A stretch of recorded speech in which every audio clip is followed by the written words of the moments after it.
Amados, amadas, quando Deus encontra um coração disponível, o impossível deixa de ser obstáculo e se torna lugar da sua graça. Meus irmãos e minhas irmãs, o Evangelho de hoje nos coloca diante de um dos momentos mais decisivos da história da salvação, a anunciação do Senhor. O anjo Gabriel é enviado a Nazaré, uma cidade simples e sem prestígio, para encontrar uma jovem chamada Maria. E isso já revela algo do modo como Deus age. Ele gosta de fazer grandes coisas a partir daquilo que o mundo considera pequeno. O anjo entra e diz: "Alegra-te, cheia de graça, o Senhor está contigo." Maria fica perturbada. Isso é importante porque revela que a fé de Maria não é ingênua, não é ingenuidade. Ela não recebe aquela palavra de maneira superficial. Ela pensa, discerne, pergunta. Por isso o anjo lhe diz: "Não tenhas medo, Maria, porque encontraste graça diante de Deus." Essa expressão revela que tudo começa com a iniciativa de Deus. Antes de Maria fazer qualquer coisa, ela é alcançada pela graça. Antes da resposta humana, existe sempre o chamado divino. Em seguida, o anjo anuncia: "Conceberás e darás à luz um menino, a quem porás o nome de Jesus." O nome Jesus significa Deus salva. Portanto, desde o anúncio de seu nascimento, a missão de Cristo já aparece claramente. Ele vem para salvar. O anjo acrescenta que ele será chamado Filho do Altíssimo. Receberá o trono de Davi e o seu reino não terá fim. Aqui se cumprem as antigas promessas feitas por Deus a Israel. Jesus não será apenas mais um profeta. Ele é o Filho eterno do Pai, o Messias esperado, aquele em quem a história da salvação encontra sua plenitude. Maria então pergunta: "Como acontecerá isso, se eu não conheço homem algum?"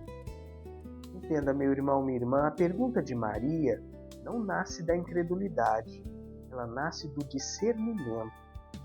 Maria não pergunta se Deus pode fazer, ela pergunta como aquilo acontecerá. E o anjo responde: "O Espírito virá sobre ti, e o poder do Altíssimo te cobrirá com sua sombra." Essa expressão recorda a nuvem da presença de Deus no Antigo Testamento. O mesmo Deus que habitava no meio do seu povo agora faz de Maria a nova Arca da Aliança. Pela ação do Espírito Santo, o Filho Eterno assume verdadeiramente nossa humanidade. Aqui o mistério da encarnação se apresenta.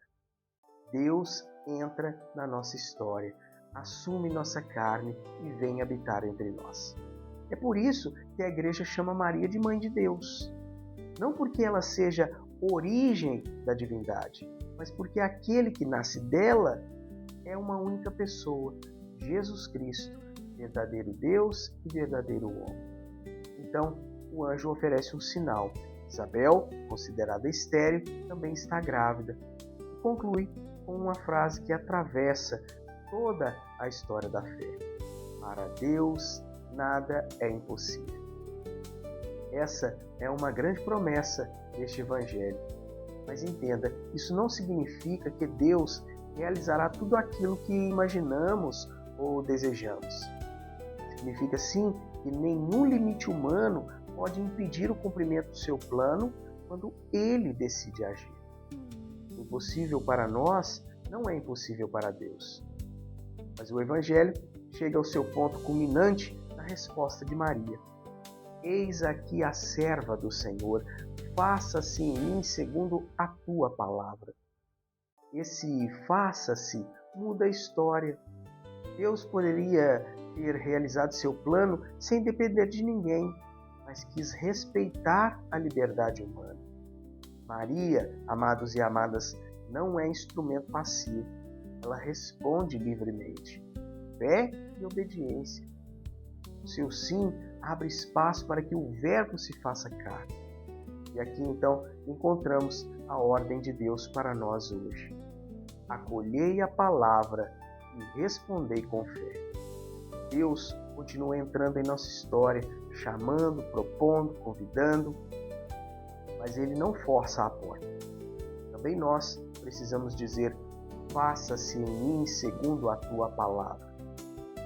Daqui nasce o princípio eterno para nós hoje. A graça de Deus realiza grandes coisas quando encontra um coração humilde e disponível. Meu irmão, minha irmã, Maria não tinha todas as respostas. Ela não sabia como seria o caminho, nem tudo o que enfrentaria, mas confiou naquele que a chamava. Talvez esse seja também um dos grandes desafios da nossa fé, querer compreender tudo antes de obedecer. Maria nos ensina exatamente o contrário. Ela busca compreender, mas não condiciona sua entrega a possuir todas as garantias. Amados irmãos e irmãs, a grande mensagem querigmática deste Evangelho é: Deus veio ao nosso encontro. Em Jesus Cristo, o Filho Eterno assumiu nossa humanidade, entrou em nossa história e mais tarde entregaria sua vida na cruz e ressuscitaria para nos reconciliar com o Pai. A salvação começa com a iniciativa de Deus, mas pede uma resposta.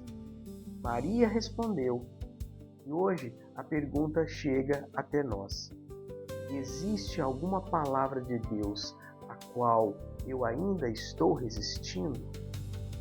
O que esta palavra nos pede hoje? Meu irmão, minha irmã, reserve um momento de silêncio e apresente ao Senhor aquela área da sua vida em que você ainda sente medo de dizer sim. Talvez seja uma decisão, uma renúncia, uma missão, um perdão ou um passo de conversão. Então reze com sinceridade: Senhor, eu talvez não compreenda tudo, mas quero confiar em Ti. Faça-se em mim segundo a Tua palavra. Amados, amadas, que Nossa Senhora nos ensine a escutar, discernir e responder. Que o Espírito Santo encontre em nós um coração disponível para que Cristo continue sendo gerado e levado ao mundo por meio da nossa vida. Amém. Louvado seja o nome do nosso Senhor Jesus Cristo, para sempre seja louvado.